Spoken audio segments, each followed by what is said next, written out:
You are enjoying nature and all its wonders when you decide to start looking for different repeating patterns. You throw a rock into a pond and see many little circles growing outwards from where your stone hit the surface of the water. The ripples slowly fade away and the pond is still again. These circles radiating away from the point where your rock hit the water are called concentric circles. Concentric circles are a collection of circles of different sizes surrounding a common center. All the circles have a different radius. The radius is the distance from the center point to the edge of the circle. There are many different examples of concentric circles you can find in the world around you. Here is a cut down tree. There are concentric circles called tree rings, and if you count them, you can determine the tree's age. Each year, the tree grows a new ring. The center of the tree is the tree's first year of growth. You can determine different things about the tree's life by inspecting the tree rings. A large ring likely means that the tree had good growing weather, while a thin ring probably means that the weather was dry that year, making it difficult for the tree to increase in size very much. You can see concentric circles on rare occasions in the sky. Here is a picture of a moon halo, which is also called a 22-degree halo.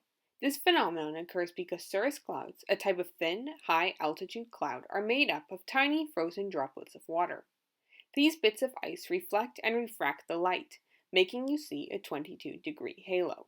The name originated because when these halos appear, the light bends 22 degrees towards the observer, as seen in this diagram. These halos can also appear around the sun.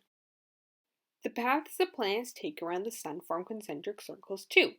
Each planet has the same path it takes every year, and these elliptical orbits look similar to larger and larger ovals. Concentric circles can be found in various foods as well. If I cut this cantaloupe in half, I can see the seedy part surrounded by the flesh and then the rind.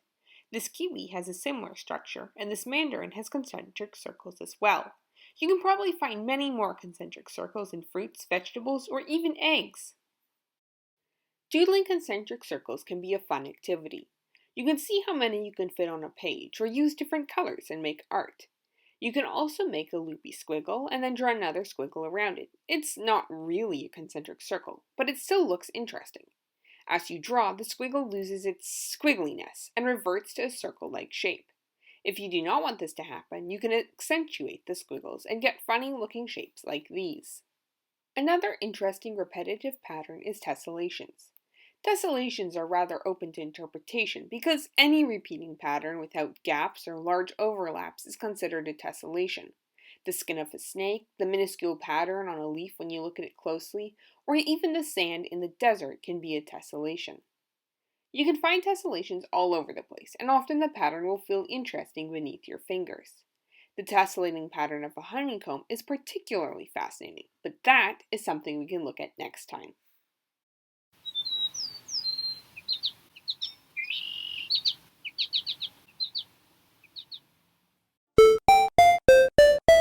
Bingo